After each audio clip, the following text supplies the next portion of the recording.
Aku nak ke memori. Baiklah, Assalamualaikum warahmatullahi wabarakatuh. Di sini kami dari Waalaikumsalam. kelompok satu dari mata kuliah akuntansi sektor publik akan menjelaskan karakteristik anggaran pada pemerintah pusat, pemerintah daerah, pemerintah desa, dan organisasi nirlaba. Di sini kami beranggotakan dua orang, yaitu saya Billy Pambudi. Dan saya Suyani. Baiklah, saya pertama akan dijelaskan oleh Teresa Yusniani. Pada Teresa, dipersilakan. Baiklah, di sini ada definisi anggaran. Anggaran dalam arti sempit adalah dari kata budget atau juga disebut dengan kata budget dari Prancis yang berarti sebuah tas kecil. Anggaran dalam arti luas meliputi jangka waktu anggaran yang direncanakan, dilaksanakan, dan dipertanggungjawabkan. Anggaran dalam arti sempit meliputi rencana penerimaan dan pengeluaran dalam satu tahun saja menurut Majid. Anggaran sektor publik menjadi instrumen kebijakan untuk mencapai tujuan organisasi. Hal tersebut terutama tercermin pada komposisi dan besarnya anggaran yang secara langsung merefleksikan arah dan tujuan pelayanan masyarakat yang diharapkan. Anggaran sebagai alat perencanaan kegiatan publik yang dinyatakan dalam satuan moneter sekaligus dapat digunakan sebagai alat pengendali.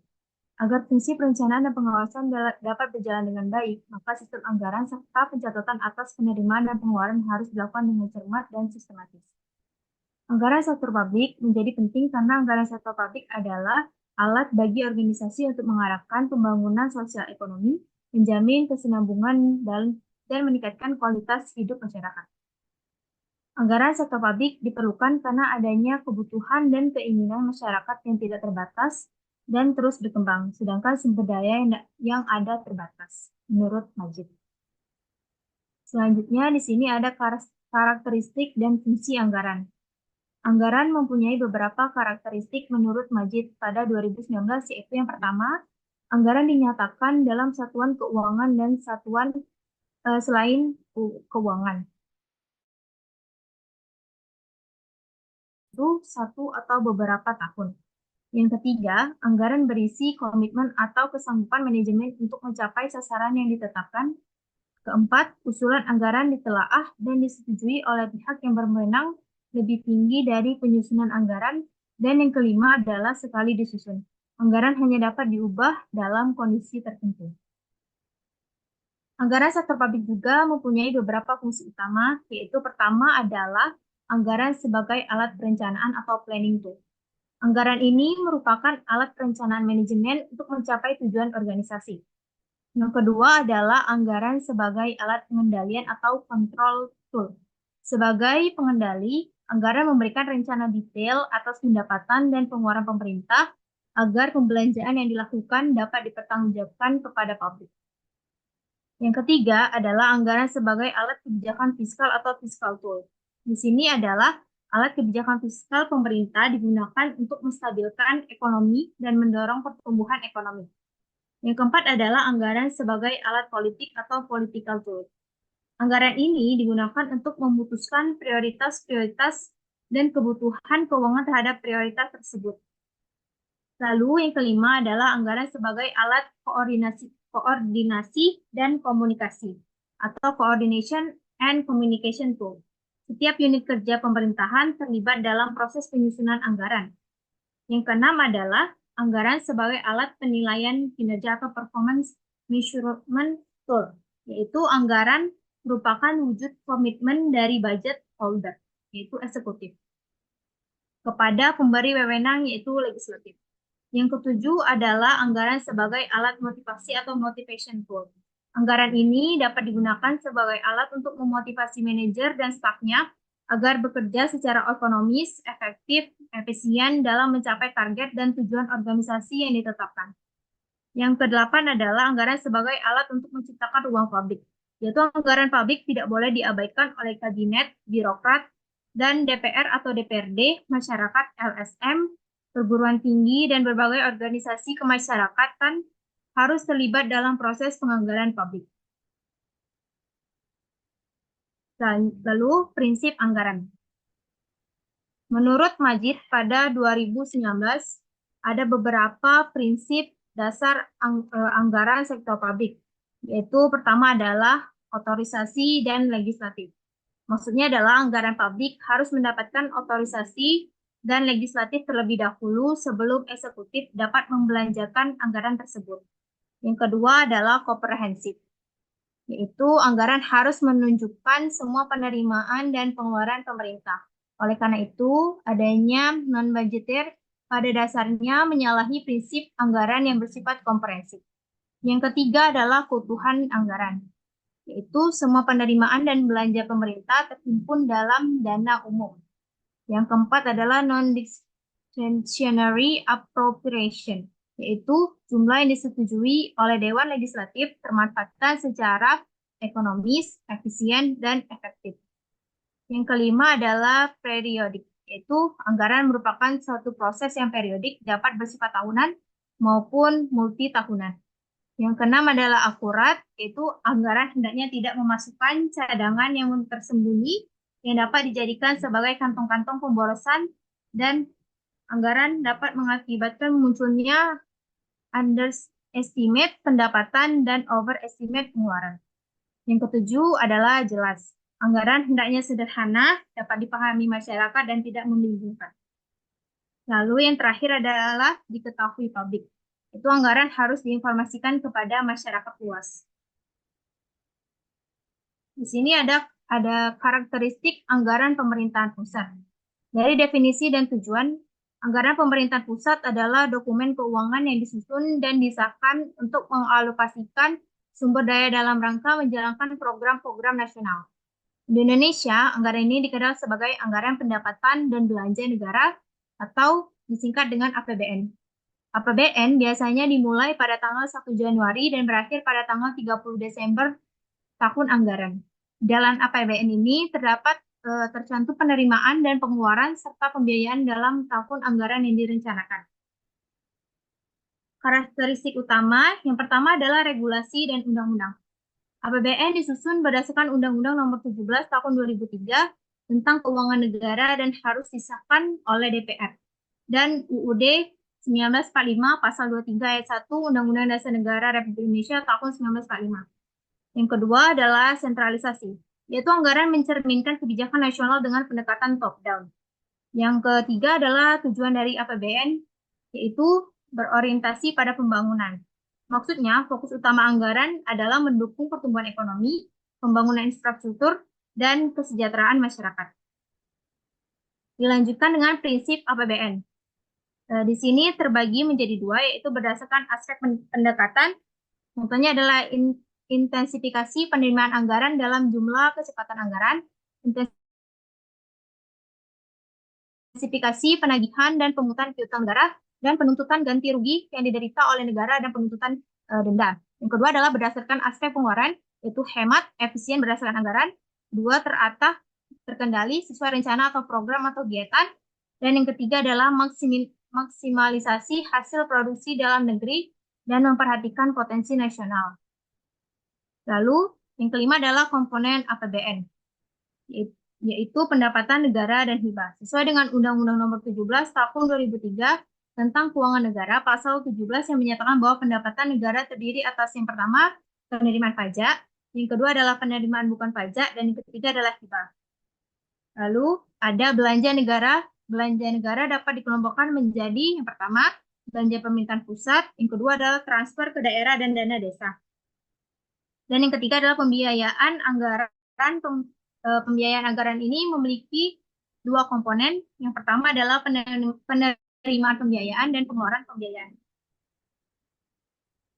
Tahap penyusunan APBN yang pertama adalah perencanaan dan penetapan. Di tahap ini, pemerintah mempersiapkan rencana atau rancangan APBN meliputi perkiraan penerimaan dan pengeluaran, skala prioritas, dan penyusunan budget exercise. Perencanaan dan penyusunan RAPBN dilakukan pada setiap periode Januari sampai dengan Juli di tahun sebelum pelaksanaan anggaran. Yang kedua adalah pengajuan, pembahasan, dan penerapan. RAPBN yang telah ditetapkan kemudian diajukan untuk melalui proses pembahasan oleh Menteri Keuangan, Panitia Anggaran DPR, dan mempertimbangkan masukan dari DPD. Hasil dari pembahasan RAPBN akan menjadi Undang-Undang APBN yang memuat satuan anggaran. Yang ketiga adalah pengawasan pelaksanaan APBN. Pelaksanaan APBN ini akan diawasi pengawas fungsional dari eksternal maupun juga dari internal pemerintah. Yang keempat adalah penangguhjawaban pelaksanaan APBN. Laporan pertanggungjawaban pelaksanaan harus disampaikan pemerintah kepada DPR selambat-lambatnya 6 bulan usai tahun anggaran berakhir. Selanjutnya adalah karakteristik anggaran pada pemerintahan daerah. Dari definisi dan tujuan, anggaran pemerintah daerah adalah rencana keuangan tahunan yang disusun untuk mendukung pelaksanaan otonomi daerah. Di Indonesia, anggaran ini dikenal sebagai anggaran pendapatan dan belanja daerah atau disebut juga dengan APBD. APBD ditetapkan dengan peraturan daerah. Tahun anggaran APBD meliputi masa 1 tahun, mulai dari tanggal 1 Januari sampai dengan tanggal 31 Desember. Selanjutnya akan dibahas oleh Billy Pambudi. Kepada Billy, saya persilakan. Baiklah, selanjutnya akan saya jelaskan karakteristik anggaran pada pemerintahan daerah. Karakteristik utama, desentralisasi. APBD disusun dengan pendekatan bottom up sesuai kebutuhan masyarakat lokal. Yang kedua, tujuan APBD.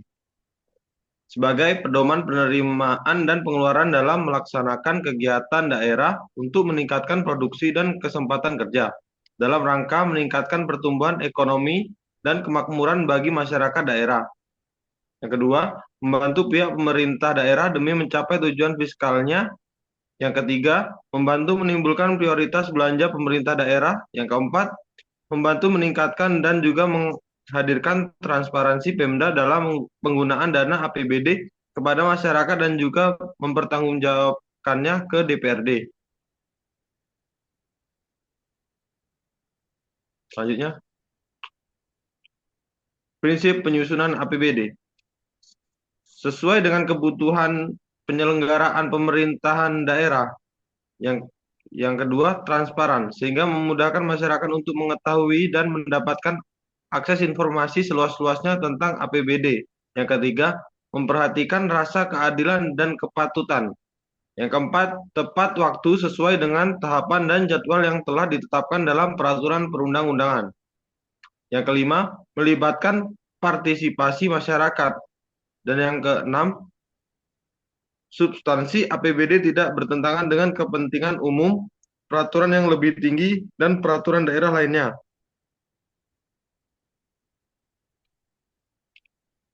Komponen dari APBD. Yang pertama, anggaran pendapatan daerah, terdiri dari pos pendapatan asli daerah, pos dana perimbangan, pos lain-lain pendapatan daerah yang sah.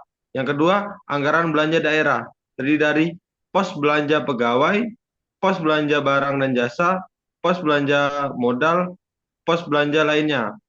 Dan yang ketiga, anggaran pembiayaan daerah, terdiri dari penerimaan pembiayaan, pengeluaran pembiayaan.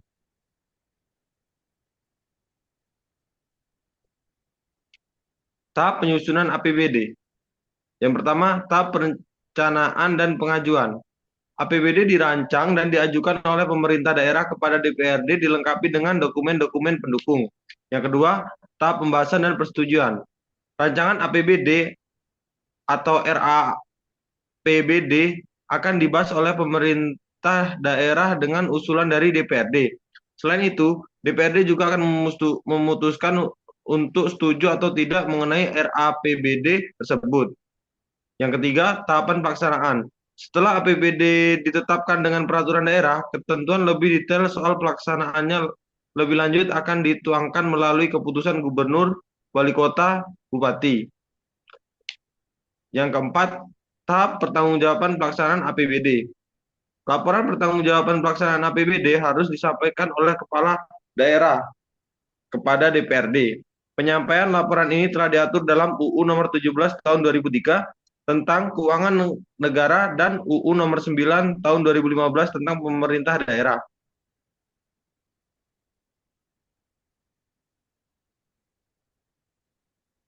Selanjutnya, karakteristik anggaran pada pemerintahan desa.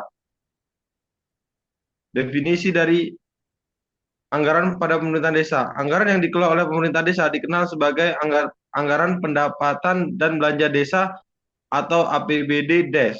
Dalam Undang-Undang Nomor 6 Tahun 2014 tentang Desa Pasal 23 ditegaskan bahwa pemerintahan desa diselenggarakan oleh pemerintah desa.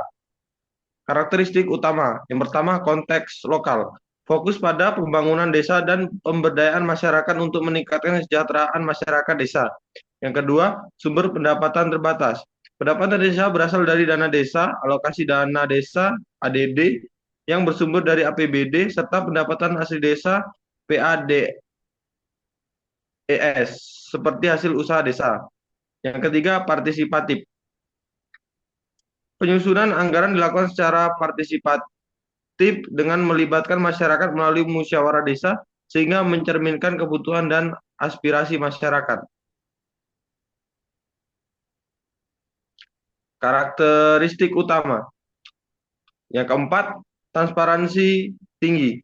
Pengelolaan APBD ES harus diinformasikan secara terbuka kepada masyarakat desa untuk meningkatkan kepercayaan dan akuntabilitas. Yang kelima, pengawasan internal. Pelaksanaan APBD ES diawali oleh Badan Permusyawaratan Desa atau BPD serta Inspektorat Daerah untuk memastikan kepatuhan terhadap aturan. Yang keenam, pembuatan anggaran dan proposal dusun. Dana yang akan digulirkan dari pemerintahan sebesar 10% dari APBN ini akan diberikan secara langsung kepada desa-desa. Kemudian, tiap desa akan mengalirkan dana-dana tersebut kepada dusun-dusun di bawah desa, agar dana yang mengalir dari desa ke masing-masing dusun dapat dipertanggungjawabkan, maka perlu dibuat anggaran masing-masing dusun beserta proposal kegiatannya.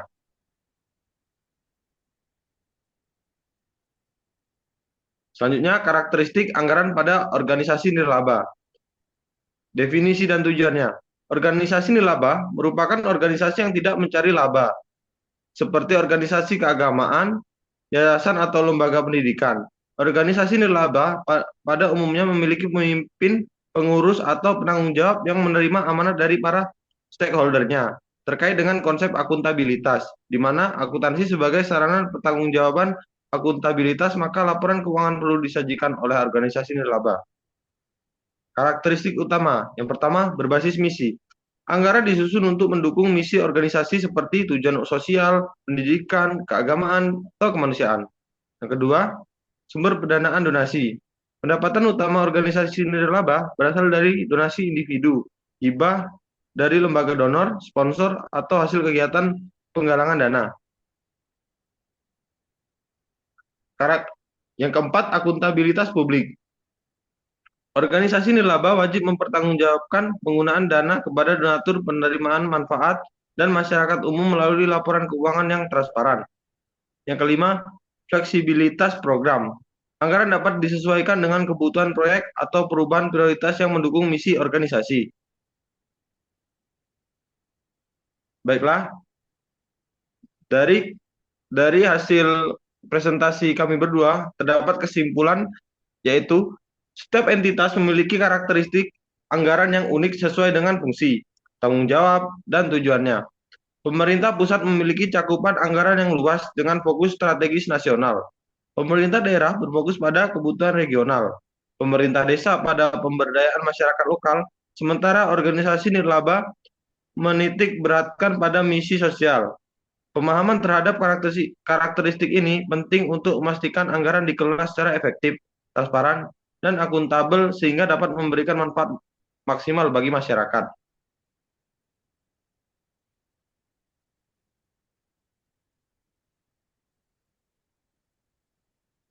Eh, Sekian hasil presentasi dari kami berdua.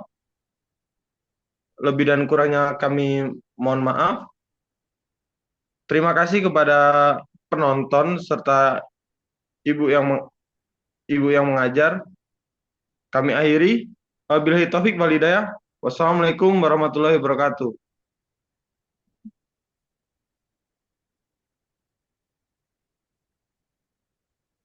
Thank you.